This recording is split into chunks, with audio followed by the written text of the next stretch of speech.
contractor or any self-employed borrower, we end up with what? With very small income. Even though their gross receipts at the beginning, 500,000, 700,000.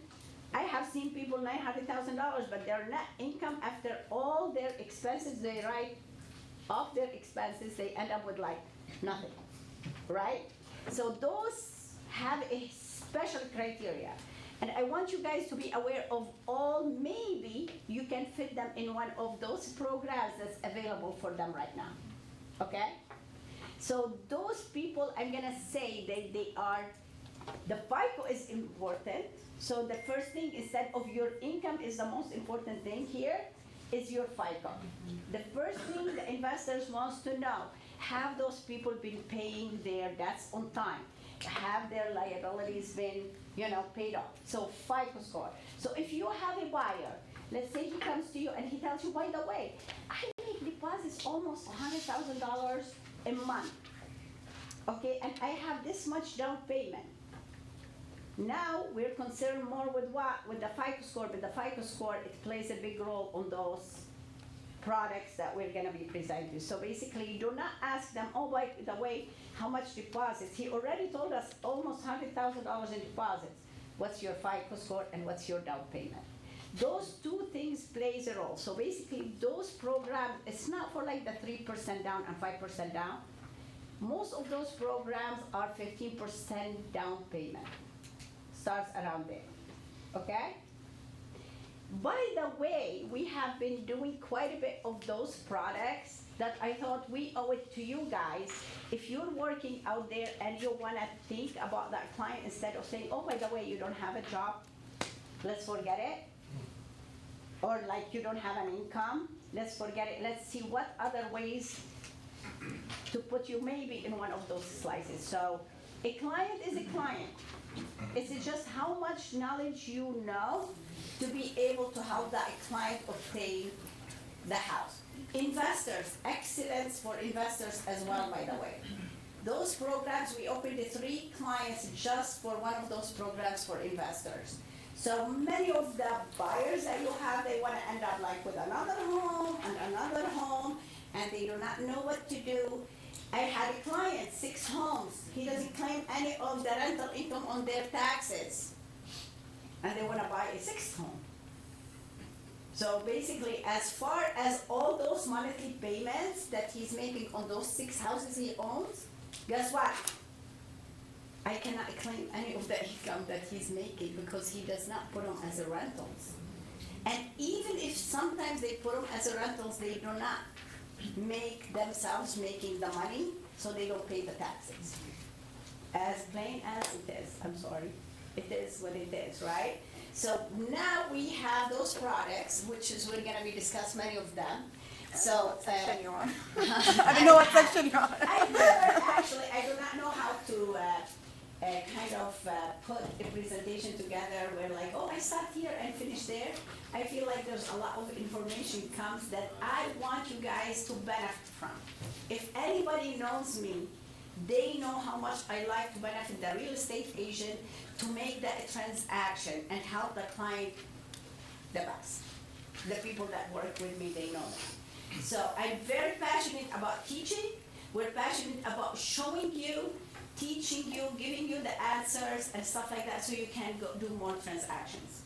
So many borrowers have different situations, okay?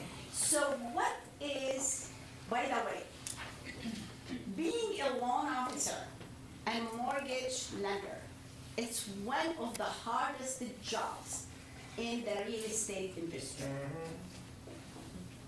Real estate agents, they learn a lot. Yes, they have a big job. They go show the house and all of that, and they go and get the lead. But if the lender does not have the capacity to learn how to maneuver around that client, I mean, you gotta have creative,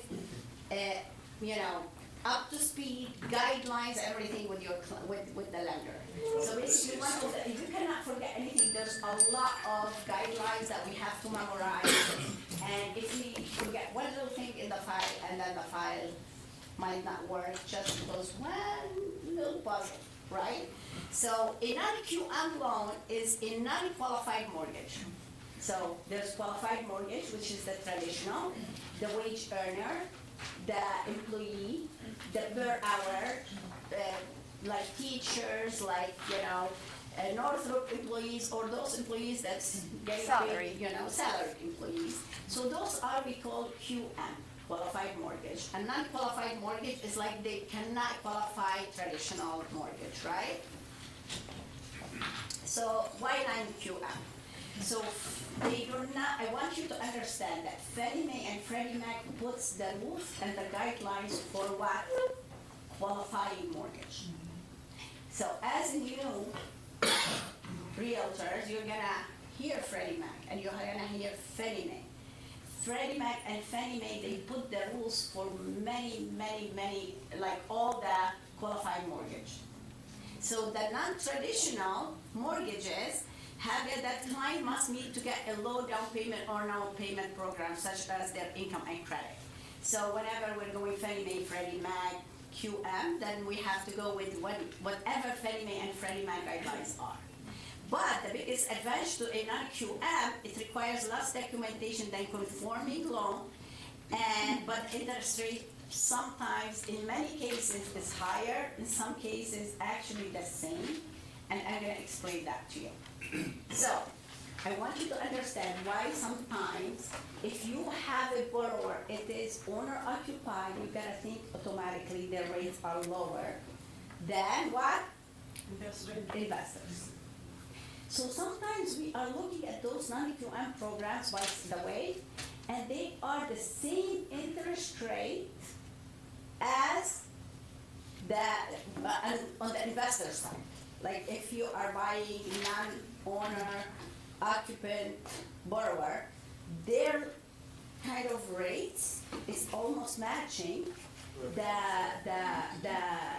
traditional loans that for investor side. So if I'm an investor, I'm doing this program or the traditional one, we're almost the same. Sometimes those are a little bit better, believe it or not.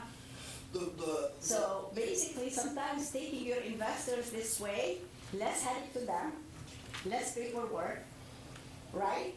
And I have investors call me off the bat, it's like, I have no income. I have no income.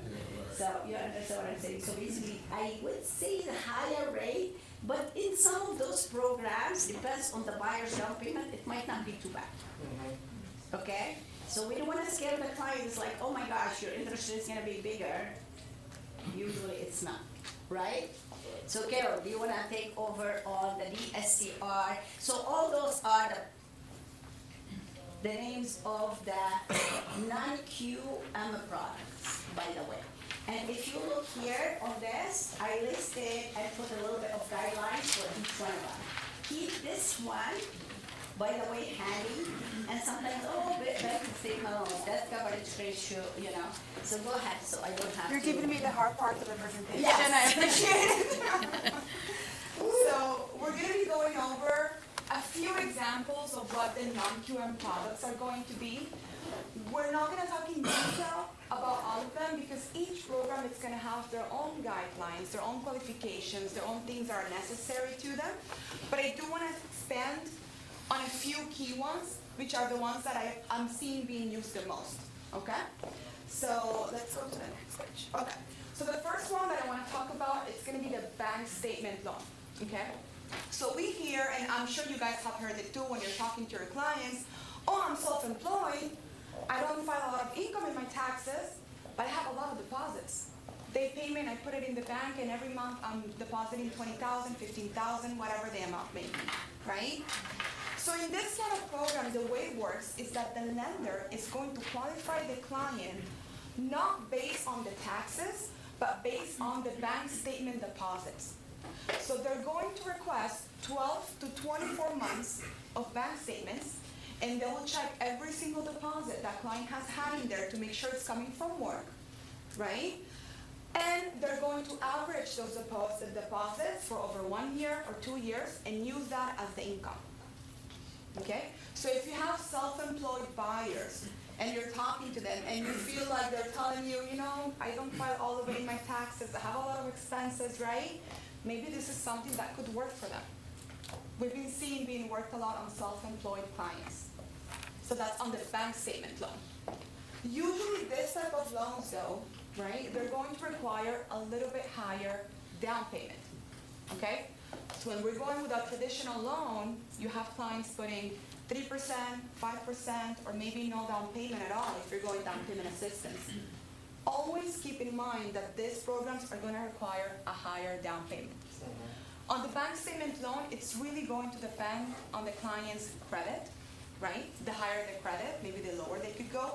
But on average, the minimum is going to be between 10 to 15% down. Yes? With the DSCR, if they're purchasing like a large apartment unit, and it's based off the investment, and it's like it's more based on the investment, does credit still play a factor, or is credit necessary for some of those? Yes. Yeah. Credit is going to be necessary in the DSCR. Okay, so this is another program. It's called DSCR, Debt Coverage Service Ratio. This program is being used, like Javi was saying earlier, mainly by investors. Because how does it work? The way it works is that when you're buying an investment property, the lender is going to want to make sure that the rental income on that house covers the mortgage. Okay? So that's why it's called Debt Coverage Service Ratio. Very long sentence, DSCR for short. Okay? Now, on this program, they're not going to check on the client's taxes, W-2s, pay stubs. All they care about is that the debt can be covered. Okay? And now answering Nico's question, yes, they will take a look at the credit. Because they still want to make sure that the client has the capability to repay that mortgage. That they don't have to keep a credit card, a loan, or whatever it is. Minimum score, it's going to be typically around 720, sometimes a little bit lower. We can go at, we did 680. We did 680. Yeah. So you gotta understand one thing on those programs. There's a lot offer 660. Yes. But the lower the FICO score, the higher the interest rate. So whenever your client has 720, 740, you can see the interest rate is much better than somebody is with 680 or 660 on those programs. Are the investors offering those programs for lower FICO score? Yes. But the borrower has to understand the lower the FICO score, the higher the interest rate. In all programs like that, by the way. Traditional or non-traditional, the FICO score plays a role, A big factor. you know?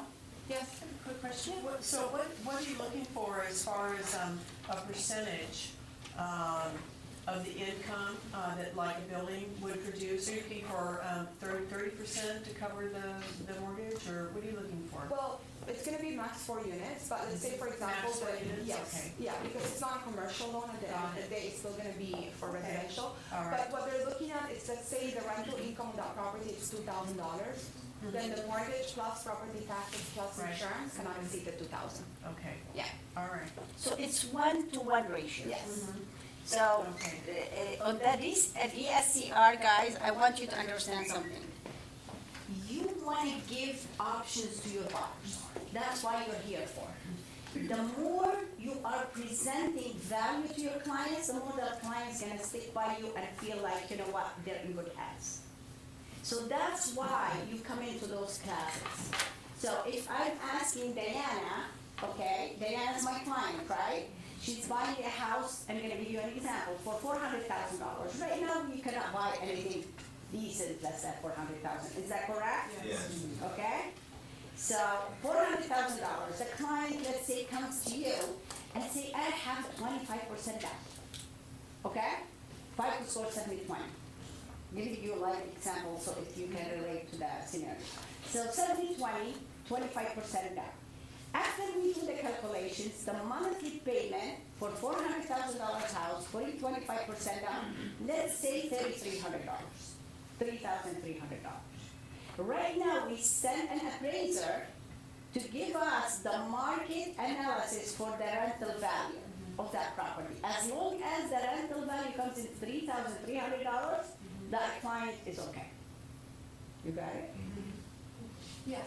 Can you, like, do you have to hold on to it for a certain amount of time? Can you refi out of that loan? Like, Of course, Yeah, okay. anytime. After 6 payments of any loan, they would allow you to So refinance. after 6 months, you can refi, like, Yeah. would it be like an FHA or what kind of? Anything you like, Thank you. yeah. Yes, and So on this, the DSCR, it can be non-owner occupied then, it correct? has to be investment. It has to be non-owner. So let me tell you, there is case by case, there will be owner occupied, but very rare. Okay, so basically the client must say certain things, but it's mainly for investors. And so then what's the, so 25% for a minimum down payment then? Usually they offer 20% down, 20% down? but at 20% down, the payment might be higher, Yeah, and then the rental income. Oh, I want you guys to pay attention. So I don't have the time to go on that, I don't know.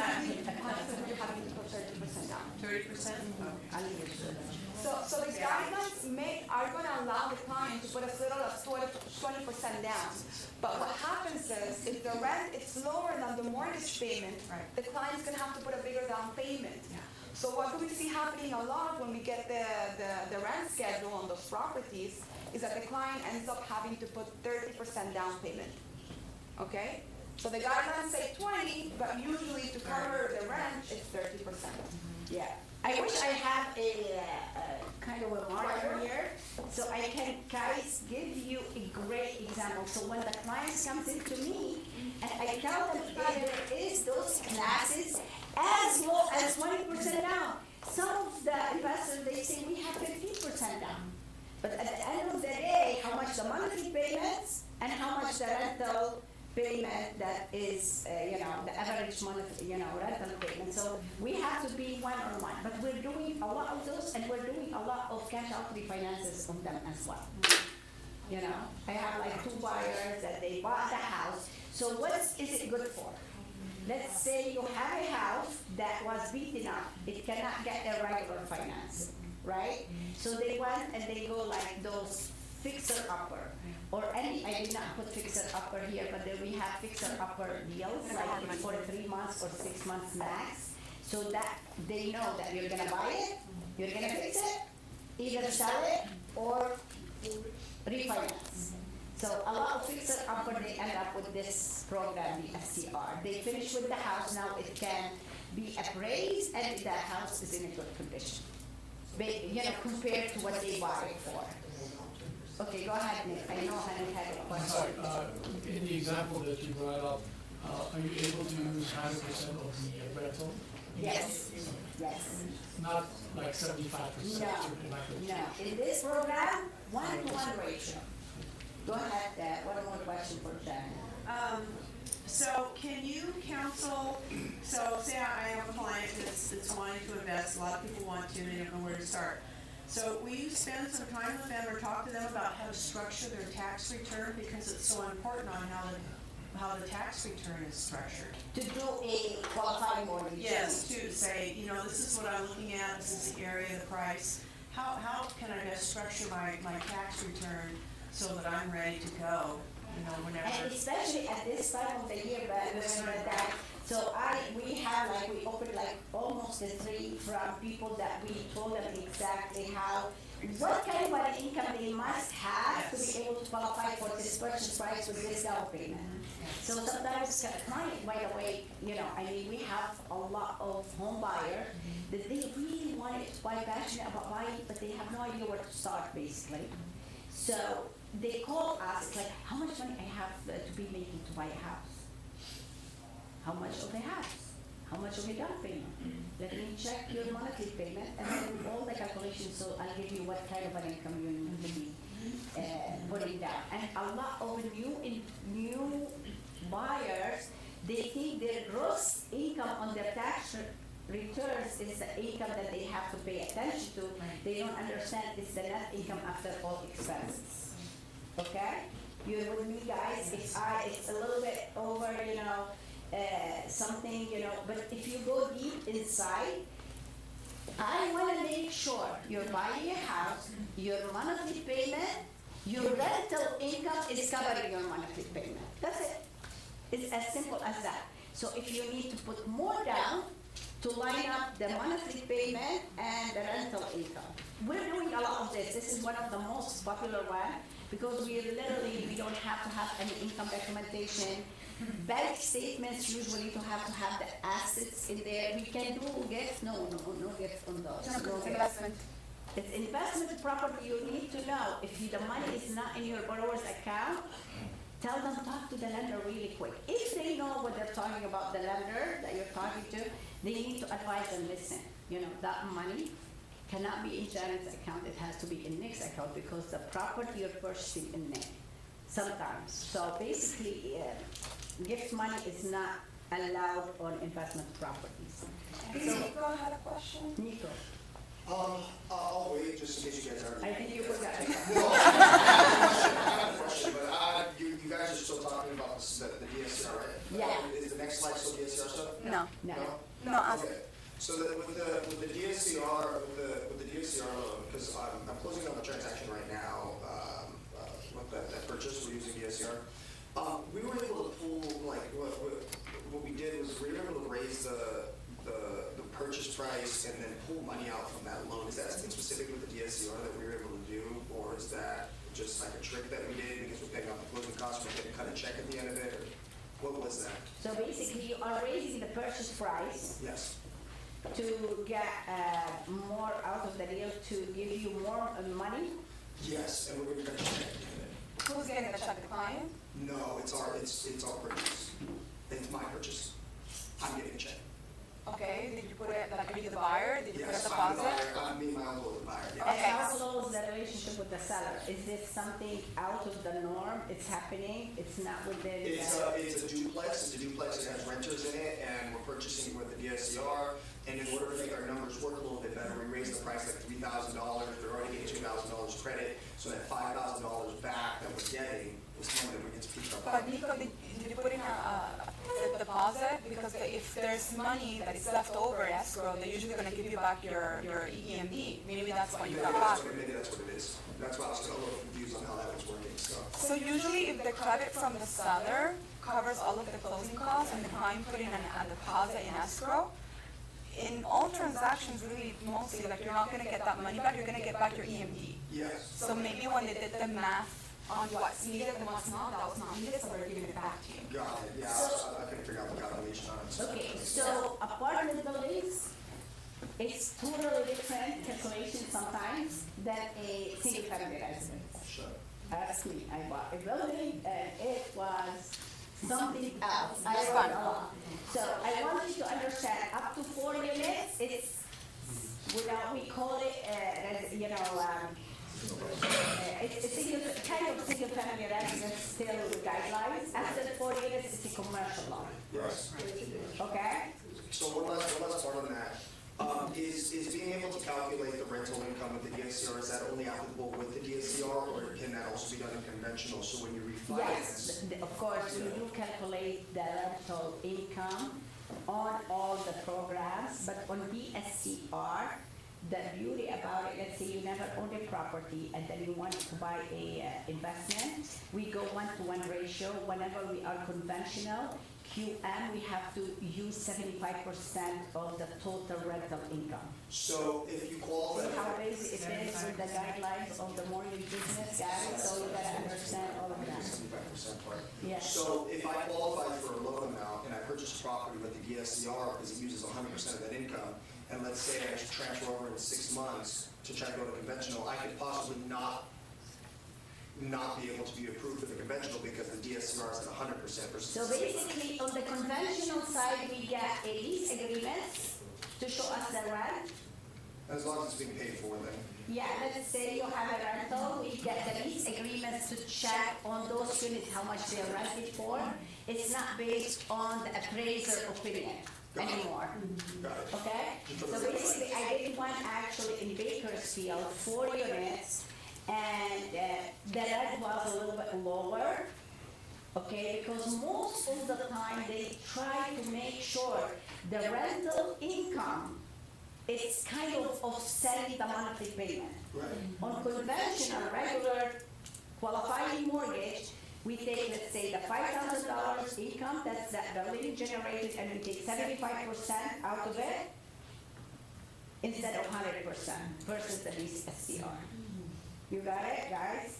Got it. So, and then, you know, the appraiser plays a role sometimes. I tell my landlords, please don't let the appraiser talk to the tenants. I don't want them to know any information from the tenant. And we prepare for every little something, because believe me, you know, we would avoid a lot of things, you know, if you are things 2 steps ahead.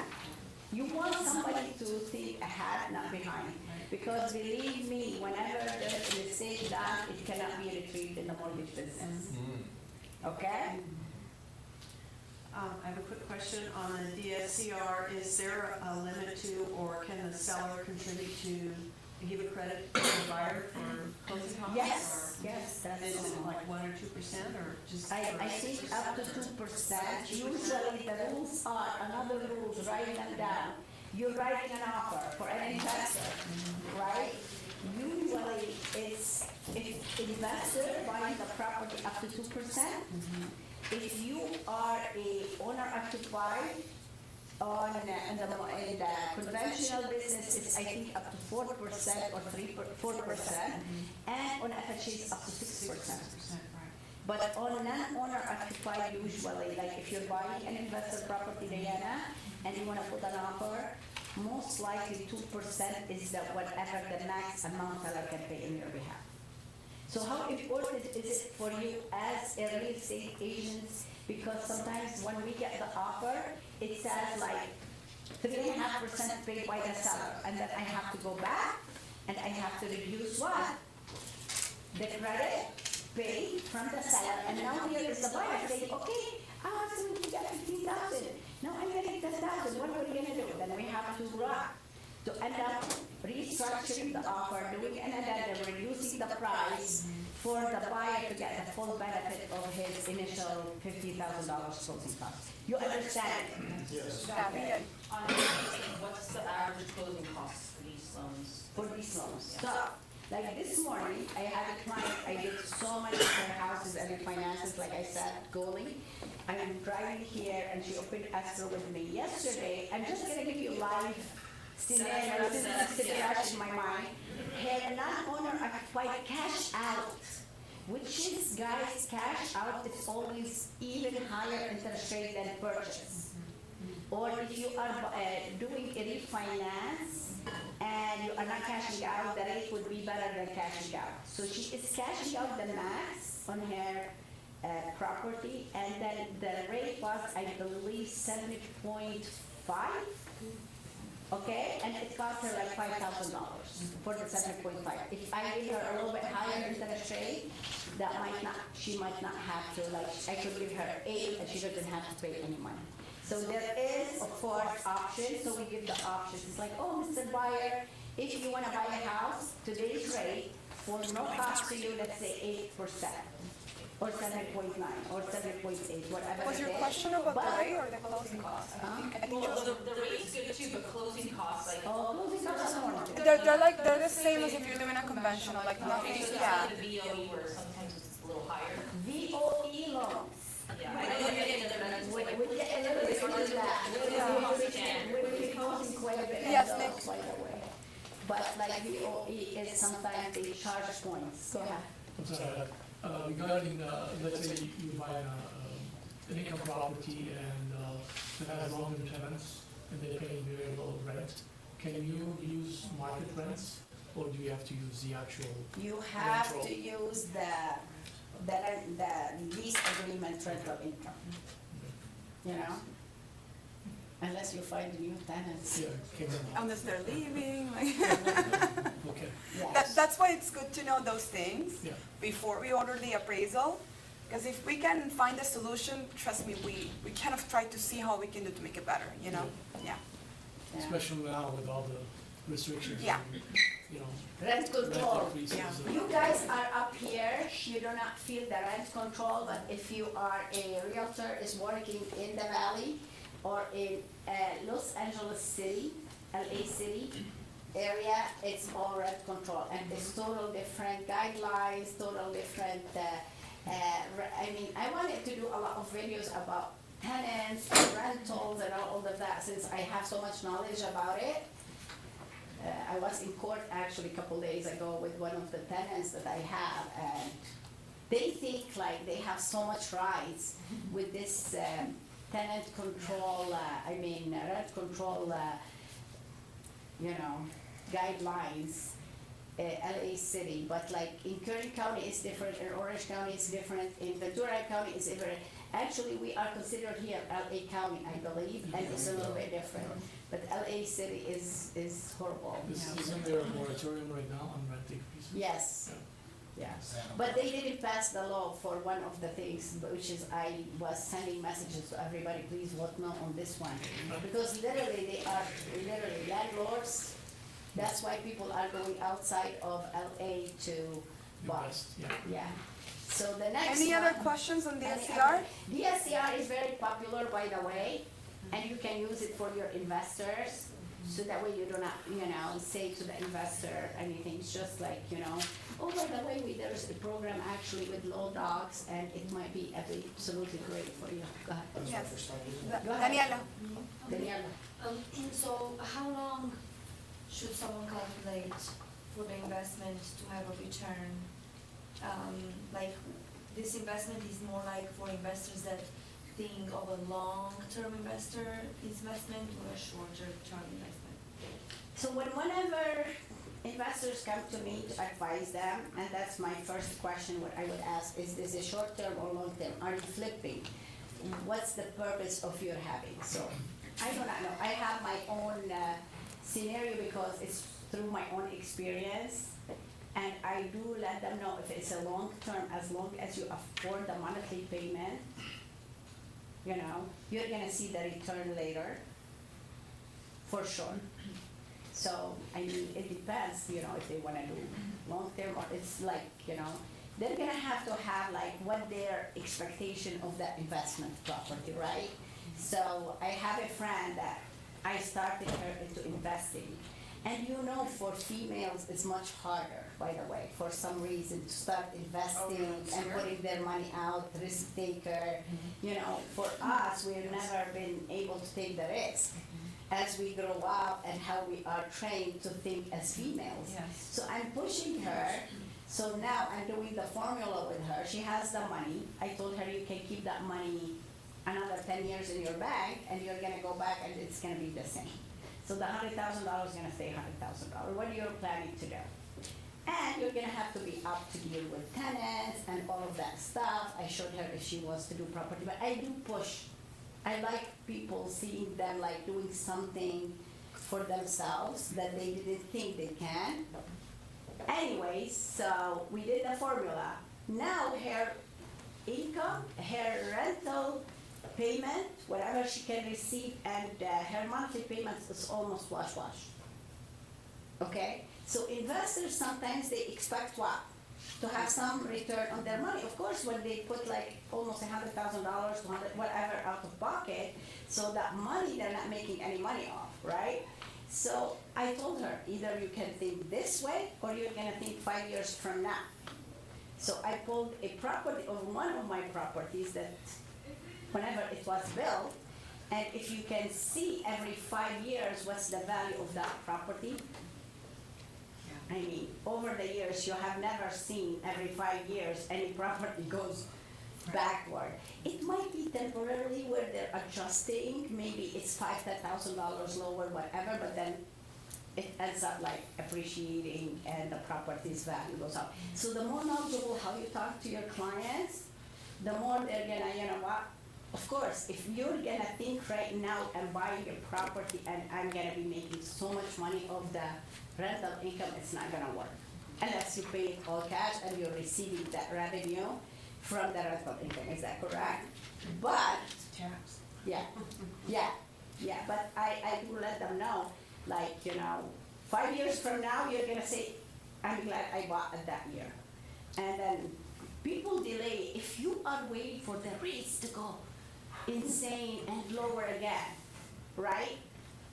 It's not a good Strategy. strategy. Yeah.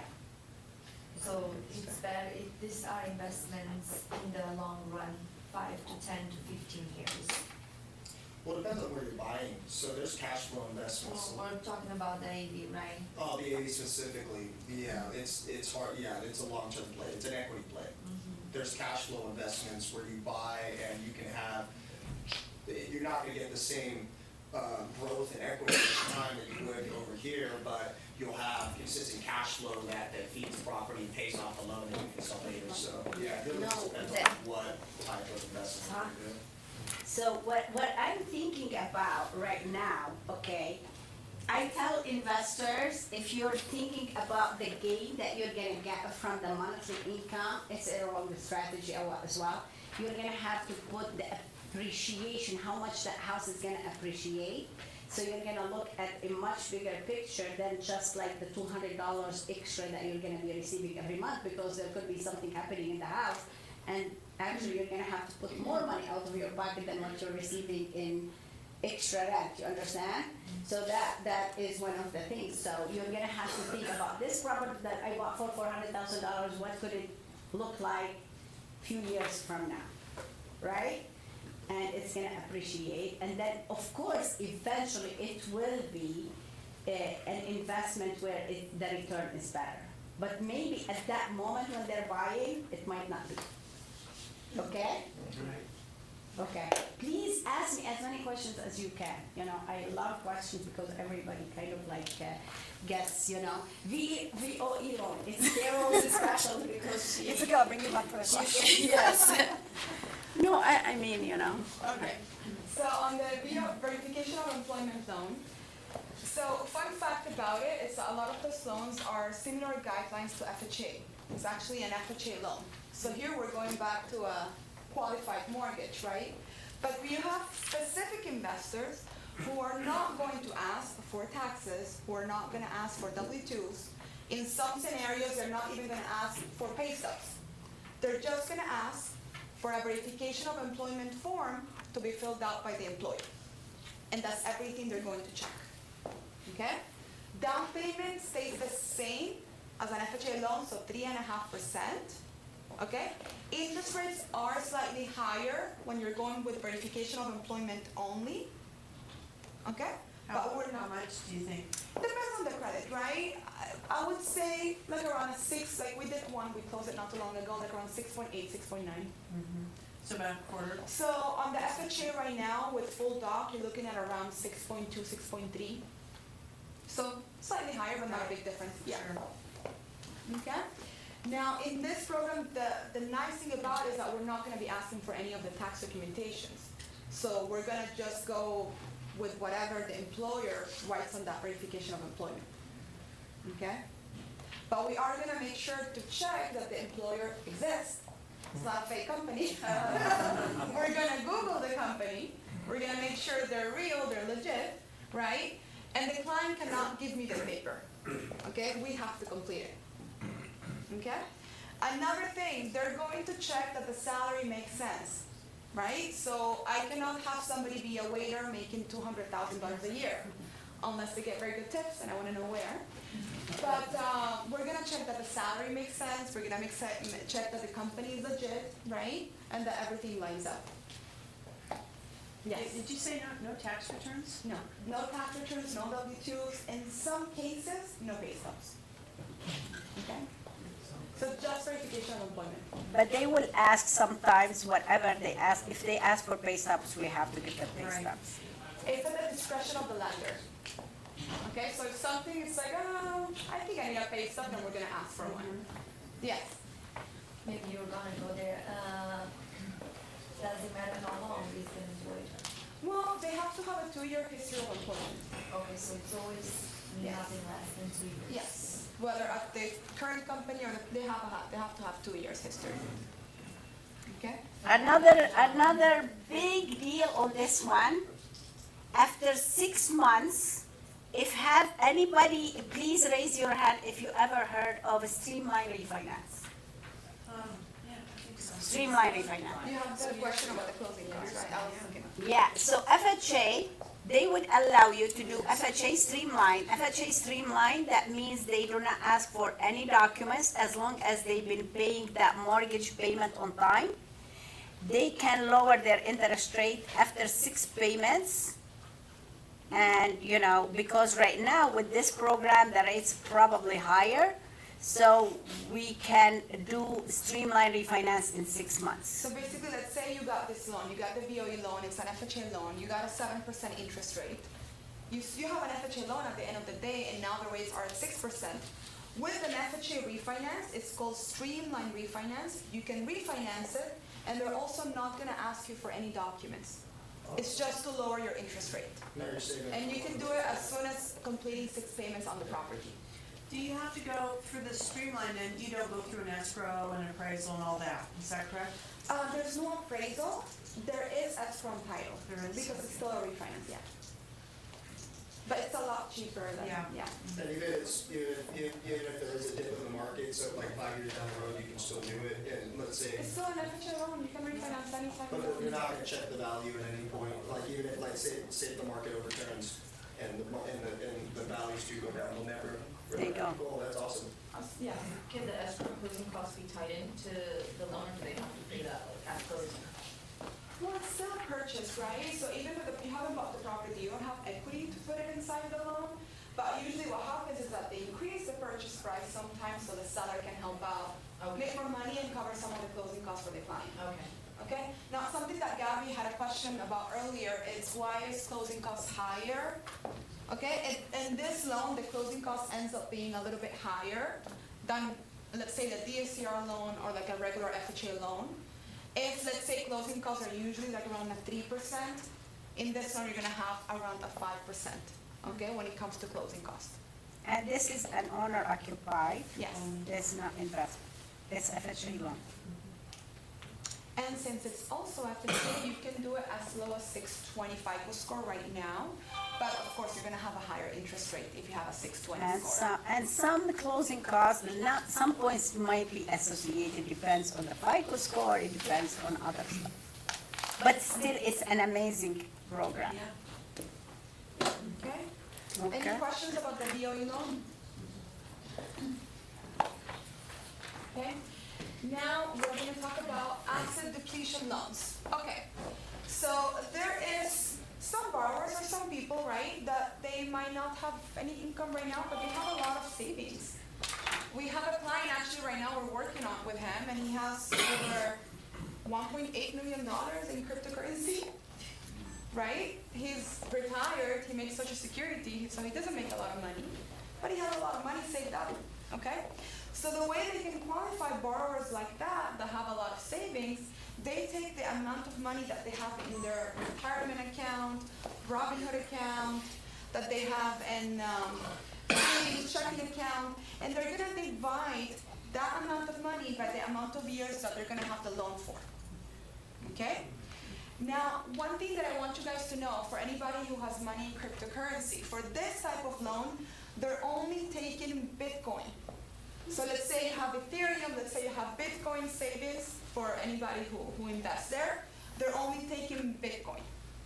And they're not gonna be taking 100% of the value that you have in there if you have not liquefied those coins. They're only taking half of it. Just on Bitcoin. Just some But Bitcoin. if you have pension plan, Right. you have somebody who is retired, but they don't wanna liquidate their pension plan, right? They've been working for the same company for 30 years, they have $400,000 or $500,000 in their pension plan, in their 401k. We take 100% of their pension, retirement accounts, stock market account, just the Bitcoin is the one that they take 60%? 50%, 50%. and only because it has not been liquefied yet, so they haven't sold the coins, right? They're still being invested. So until they are sold, they're only gonna take 50% of that value. Okay, this is honestly something kind of new because more and more people are having to have cryptocurrency, right? And using it to buy houses and whatnot, so they're implementing it in the loans as well to be able to use them. Okay, so same thing on this loan, we're not gonna ask for tax returns, pay stubs, right? We're just gonna use the amount of money they have in their accounts, their assets. Now, as far as minimum down payment on this loan, I think it's 50%. yeah, So no income, but the assets, you're talking liquid assets, not Right. other real estate or. No, so basically you have a client, he has $500,000 in his bank account. I love those pens. well, you had it open. Press down.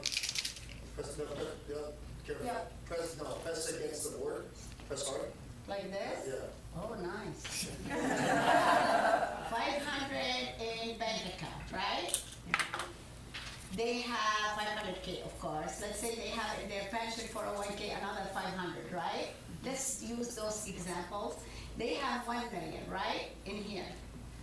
Then I ask the clients how much we need down payment. Are we using this to put down payment? Yes, we're putting 50% down. So there's $100,000.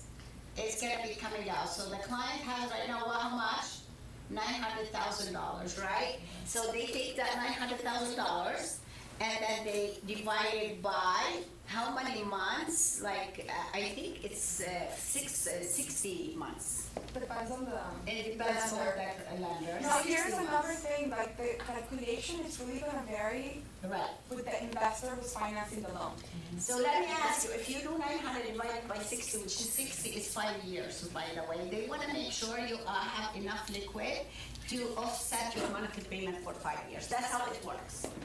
But some investors, they say 80 months. Some investors, they do, but overall, all the investors around 60 months. So if you divide it, let's say you come up with, let's say, I do not know, 18,000, 17,000, whatever the amount, that will become their income.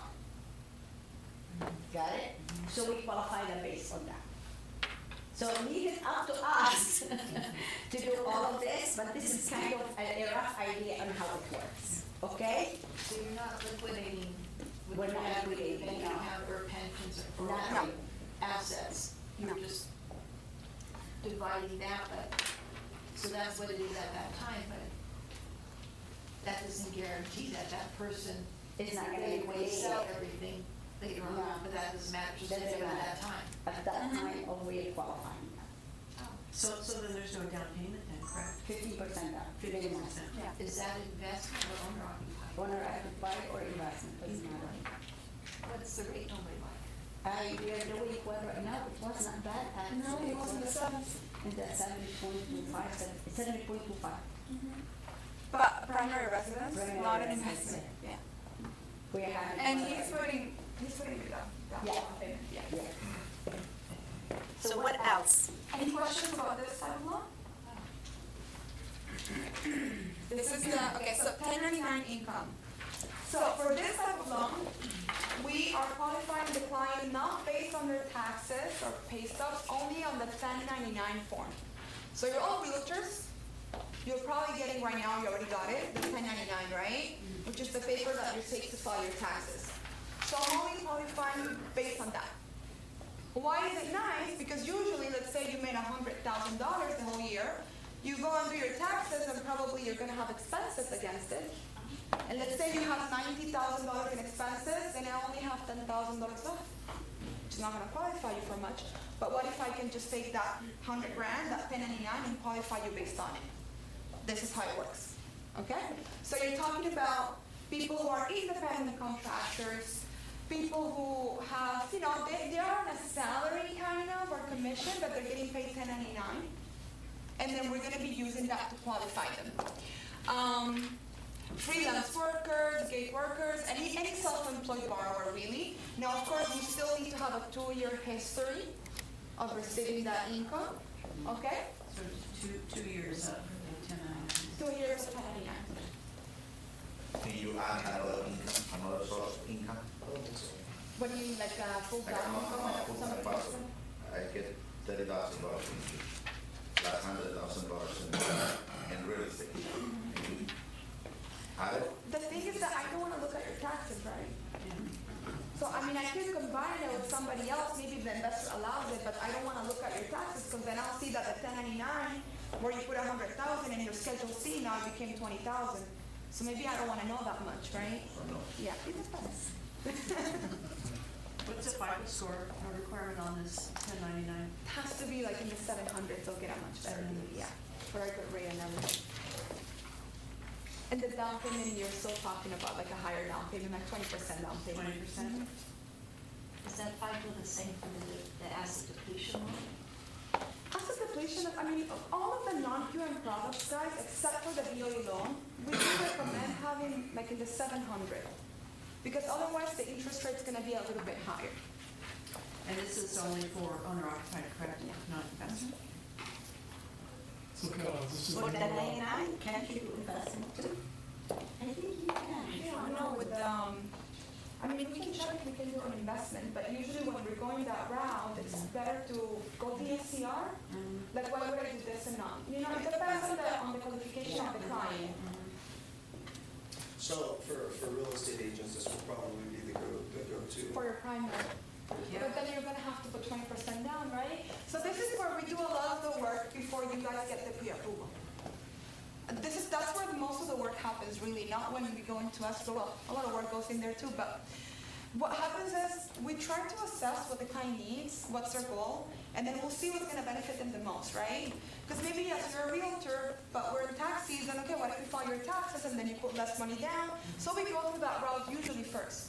If that doesn't work and you have the money to put a big down payment, then okay, let's say we go this route, and then we evaluate the option, and then we'll recommend what's the best option. This is a backup. Yes. Okay, we're always gonna try to save money to the client at first, and then if this is the best option, then we're gonna go with this. Carol, how long has this product been available?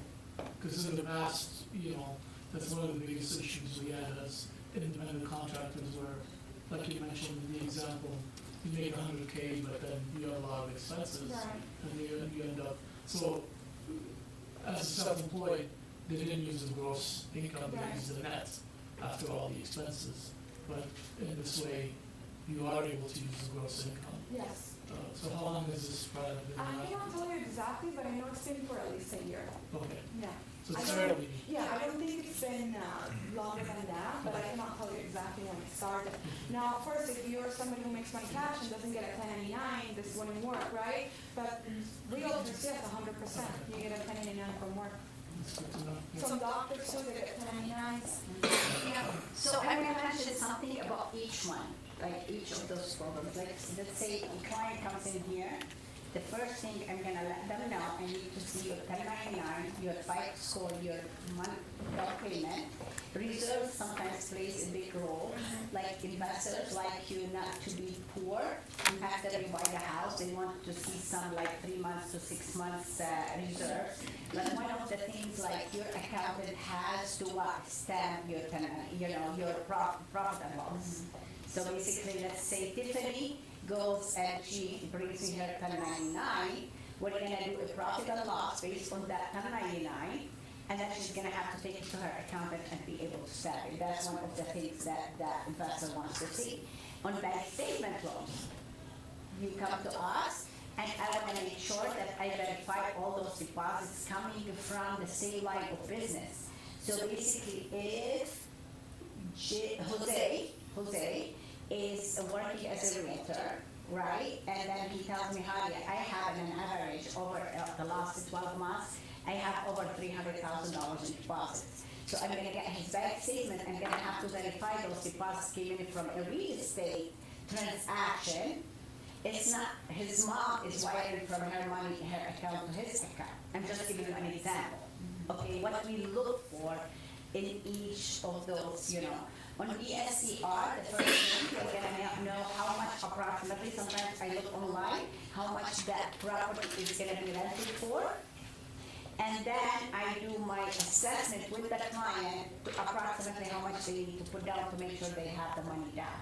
So as a lender, we have a lot on like explaining to the client and assessing their information to make sure we end up with the same one. Sometimes they come to us and let's say James told someone, oh, by the way, you can buy a house of 1099, but when the client comes to us, we might end up saying, oh, by the way, but this is a better product for you. So, knowing everything is important for the client to, which slot we're gonna put him in. So you would never, be looking at somebody's Schedule C then, right? You would never look at that. So say you have someone that's gonna be buying another investment or something, tax returns are off the table, so they have to, so you're gonna determine, you're gonna determine P and L statement, and then they take it to the accountant. So there's no Schedule C or anything No, involved we in do that. not see You their don't see Schedule it. C, And the no. lender, whoever, nobody sees it. Nobody sees it. Got it, okay. Okay? Does this work for like corporate income as well? If you have a corporation or LLC or something? Yeah. But if you're the owner, Yeah, if you're the owner, that's what I'm saying. If you're the owner, what? I don't know if, I thought you were asking what if you're the owner. Yeah, it works. Yeah, but if you're the owner- Employed, yes. Okay. He's saying if you are a corporation, Yeah. yes, it works. Okay? Lots of little guidelines comes in between, just so that you know. Sometimes the investor tells me, oh, by the way, the deposits were made on his personal bank statement, okay, I can give you a better rate instead of his, what, business bank statement. So there's little things that we have to look for, but you know what, as long as you prepare your buyer of all the events that could take place, and, you know, get their information. So one of the I have over 10,000 over, maybe. I started my CRM actually basically 5 years ago, and I have over $7,000 to $8,000 clients in it. So you can imagine how many clients we talk a day. Just like, you know, people call us from everywhere. Right now, we close 2 transactions in Washington State, by the way, and we have right now one in Nevada. So we are like, you know, we work with a company that they are like licensed everywhere. So all those clients brings us a lot of understanding how their mind works and how many clients, how they're, so I tell you right now, 99% of the people that they do not buy because they don't have the efforts, they don't put the efforts to go and get us their documents. What state are you licensed in? Everywhere almost, like I think it's- Except, I'll tell you where we're not. So Hawaii, Puerto Rico, and I think it was Washington DC. Oh, so you can do ones in Illinois and stuff like that now? Oh, I'm calling you, I don't know. Yeah. We're becoming expert on each how every state works, actually, because it could be a little bit different than what we're used to right now. But the thing is, you can tell, like, the mentality of that buyer, and they could be qualified, by the way. It's just like them going getting the documents together. Sometimes it's hard mentally for them, and they put it away, put it aside. So basically, like, they're ready. They want to. They just don't want to go get their 12 months bank statement, or they don't want to go talk to their accountant, or maybe they don't want to go and figure things out in their tax returns. But actually, one went into escrow a week ago that we helped her from last year to this year to. We assess the last year and then we combine them, and it depends. By the way, we are big on 1-year tax returns. If the client has okay, you know, and we can go traditional, but 1-year tax returns. So sometimes when we are combining 2 years tax returns, the income goes lower. Because let's say in 2023, James claimed $10,000, right?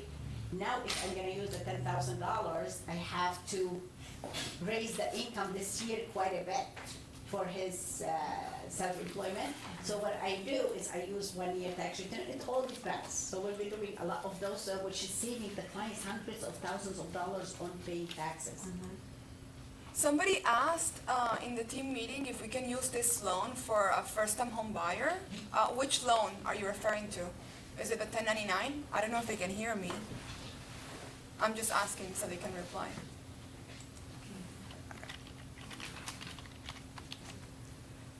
I can't see them too blind. Okay, no worries. Somebody is on the line. No, they're just, yeah, they're texting on Teams. Anyways, each person is gonna have their own context, their own situation, their own things going on. And there's gonna be a lot of products that could apply to them, but that's where kind of we come in and the magic comes in a little bit, where we, depending on what they're going through, what the needs are, we're gonna be attaching that loan to that person. I think that was for the DSCR, because that was at 11:27. For the DSCR? Okay, no. So what's the question? Can you? Can it be used for a first-time purchase, to offer somebody, can this be used for a first-time purchase for someone? Case by First-time buyer. case. Case by For yes, case. Who's that? KW. Doesn't just say, East Side. East Palmdale. Oh, okay. Hello, East Side, Palmdale, KW. We're leaving. So in this case, we have one right now that he is looking for a house, and I called quite a bit of investors. So they are case by case. They like you to have your own primary house to make sure this is gonna be an investment, because it's a big liability to the investor. But what I understand from two investors saying it depends, let's say I'm still living with my parents and I can kind of like bring them something, this is where my primary residence is gonna be. It's not gonna be on the house that I'm gonna be financing the SCR, it can be possible, okay? And let's say if they have a lease agreement on a house and they know it's the lease agreement still like 9 months to, they can do that. So they said case by case on those DSCR where you wanna buy investment, but they never own a house. So we kind of like find out something from the buyer where they're gonna be, the main primary residence gonna be. And if the investors buys it, yes.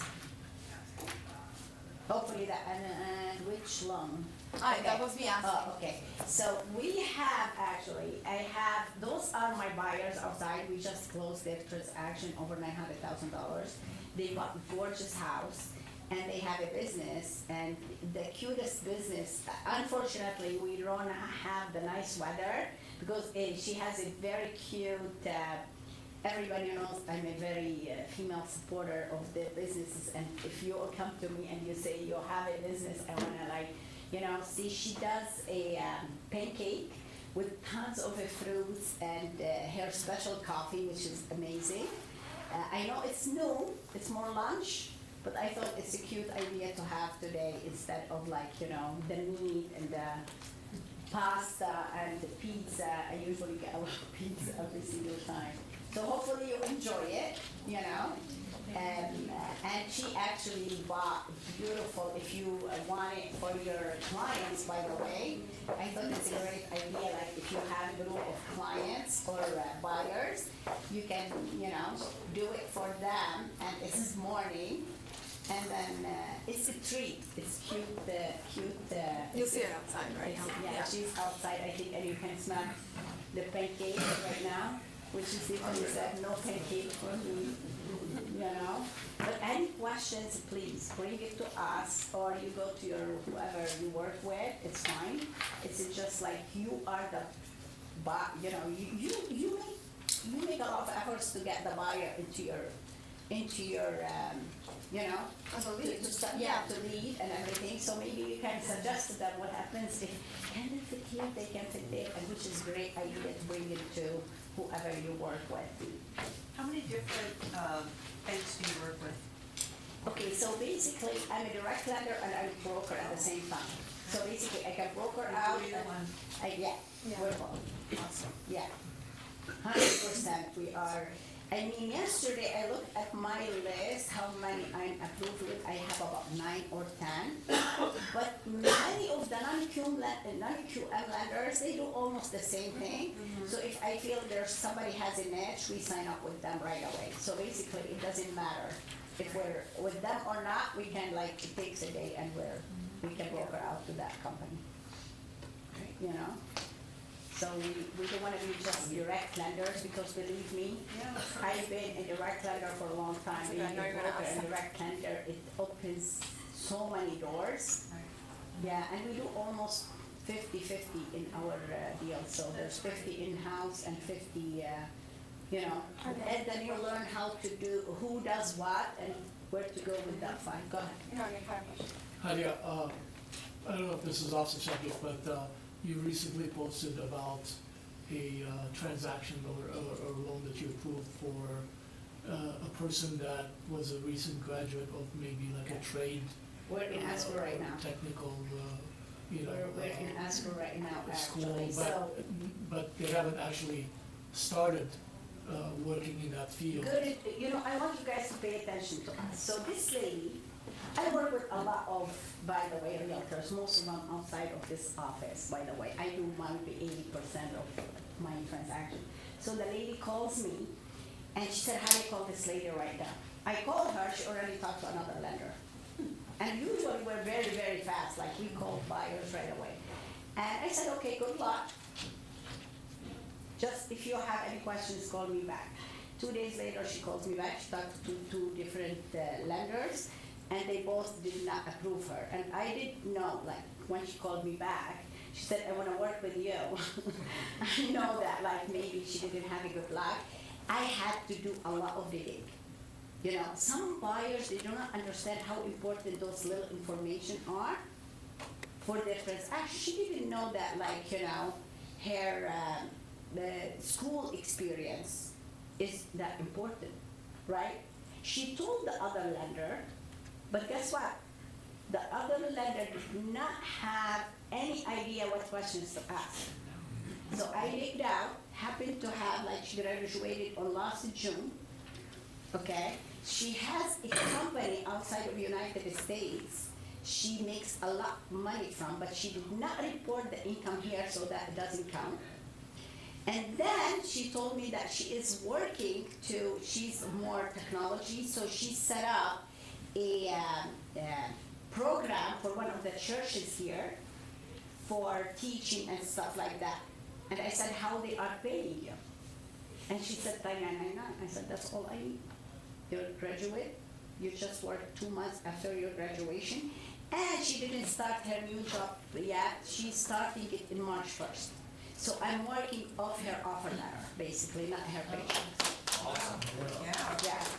But I literally, she said, this is one of the things that I'm gonna do a video on, which is, I told her, she's a Chinese lady, and she said, I must have prayed enough for God to send me such a team between me and the real estate team. And that made me literally cry.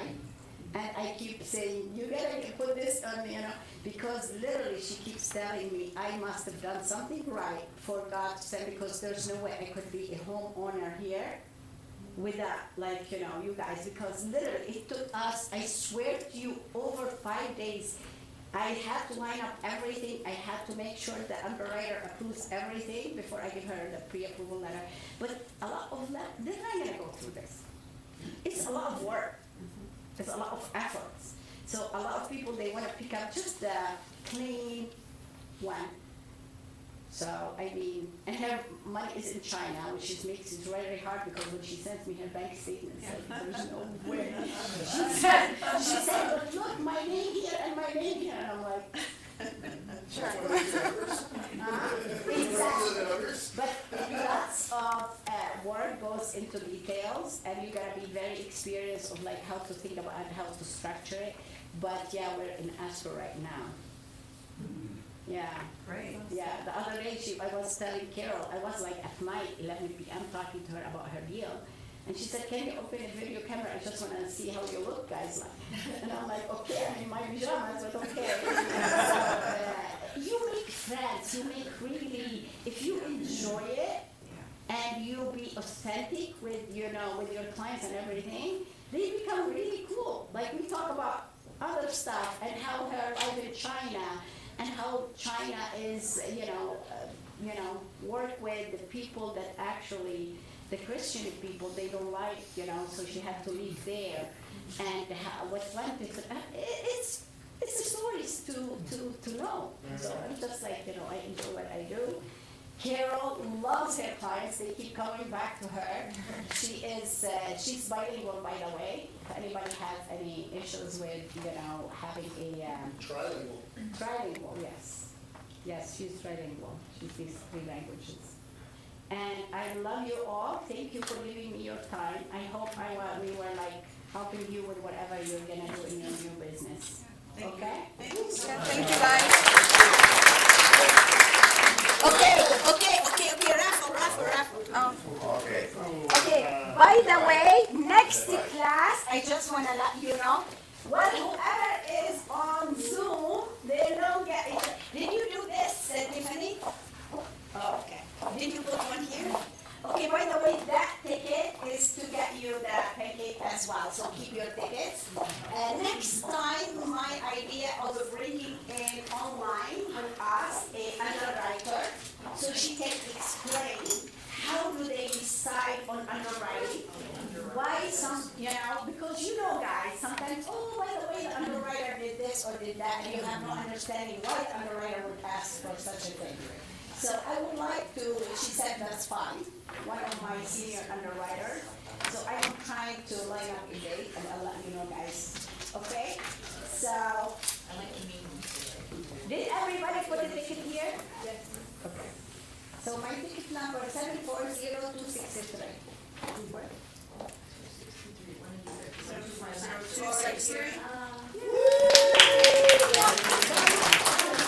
Oh, this is what? What the what?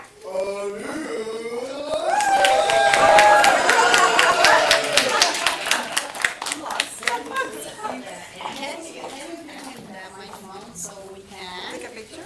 No, Habibi, no. Oh, okay, Jaime. Hi, can you please? What do you need Keep the it. ticket? Keep it for So, the. yeah. Okay. Oh. You wanna open it? Thank you. Congratulations. Oh.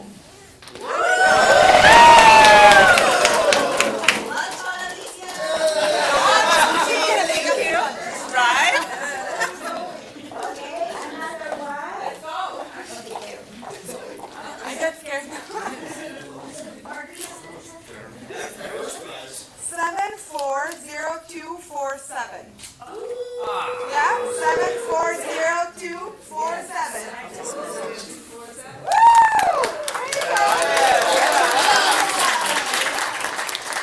Next time is gonna be a big gift.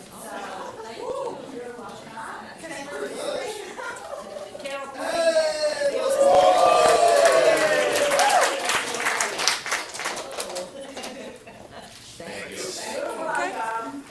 Cash this time. Everybody wants cash.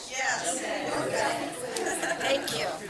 So let's go have some pancakes and fruits and coffee. Can we get some glasses? Yeah. Yes.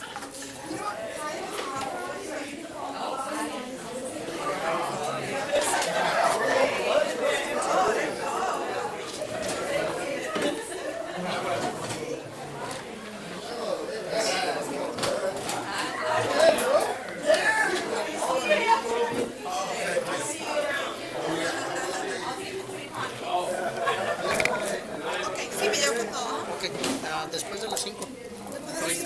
Yo voy a hablar otra vez antes de las 5 para decirle que lo va a hacer más.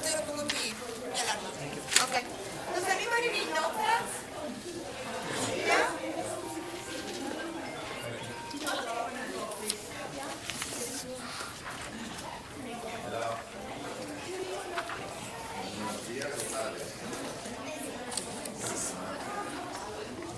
Did I win?